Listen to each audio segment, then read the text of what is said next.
Sullurpeta municipality పరిధిలోని మన్నారపూరూరులో ఉన్న మండల పరిషత్ ప్రాథమిక పాఠశాలలో 1వ తరగతి విద్యార్థులకు అక్షరాభ్యాసం కార్యక్రమాన్ని నిర్వహించారు. ఆశ్రిత చారిటబుల్ ట్రస్ట్ వారి ఆధ్వర్యంలో బుధవారం పాఠశాల ఆవరణంలోని సరస్వతి విగ్రహం ఎదుట ఈ కార్యక్రమాన్ని నిర్వహించారు. ముందుగా ఆశ్రిత చారిటబుల్ ట్రస్ట్లోని సభ్యులంతా కలిసి సరస్వతి పూజ చేశారు. అనంతరం చిన్నారులకు పలకలు పంచిపెట్టారు.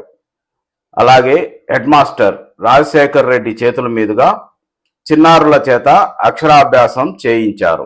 అనంతరం ఆశ్రిత చారిటబుల్ ట్రస్ట్ అధ్యక్షురాలు విజయ్ కుమారి ఆధ్వర్యంలో విద్యార్థులకు నోట్బుక్స్ కూడా పంపిణీ చేశారు. ఈ కార్యక్రమంలో పాఠశాల ఉపాధ్యాయులు మరియు ట్రస్ట్ సభ్యులు ఉషారాణి, విజయమ్మ, అనురాధ, లక్ష్మి, రాజ్యలక్ష్మి తదితరులు పాల్గొన్నారు. విద్యారంభం కరిష్యామి సిద్ధిర్భవతు మే సదా. ఓం శ్రీ సరస్వతీ దేవ్యై నమః. ఓం శ్రీ సరస్వతీ దేవ్యై నమః. శ్రీ సరస్వతీ దేవ్యై నమః.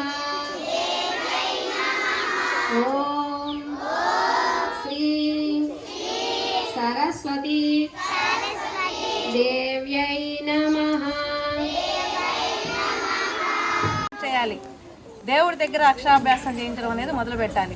ఇంత పెద్ద సరస్వతి విగ్రహాన్ని ఈ మండలంలో మొత్తంలో ఎక్కడా లేదు. ఇక్కడ విగ్రహాన్ని ఉంచి మనం ఈరోజు ప్రతి సంవత్సరం ఇదే ఆనవాయితీగా మనం ప్రతి సంవత్సరం చిన్నపిల్లలు ఎప్పుడైతే జాయిన్ అవుతారో ఫస్ట్ క్లాస్లో అప్పుడు మనం అక్షరాభ్యాసం అనేది ఇక్కడ మొదలు పెడతాము. ఇది ఒక ఆనవాయితీగా కొనసాగిస్తే ఇక్కడ మా హెచ్ఎం గారికి మిగిలిన ఉపాధ్యాయులు కూడా చెప్తున్నాను, ఇది ఇది ఎందుకంటే తల్లిదండ్రులు కూడా ఒక అట్రాక్ట్ చేస్తుంది. అక్కడ అక్షరాభ్యాసం జరుగుతుంది, మన పిల్లలు బాగా చదువుకుంటారు అన్న ఉద్దేశంతో ఇక్కడ ఎక్కువ మందిని జాయిన్ చేయడానికి కూడా అవకాశం ఉంది. కొంచెం లేట్ అయినా కూడా మనం వచ్చి ఈ పూజా కార్యక్రమాన్ని జరుపుకొని నెక్స్ట్ ఇయర్ కూడా మనం ఇదే విధంగా జరుపుకుంటాము. పిల్లలు ఎక్కువ మంది చేయడానికి కూడా అవకాశం ఉంది.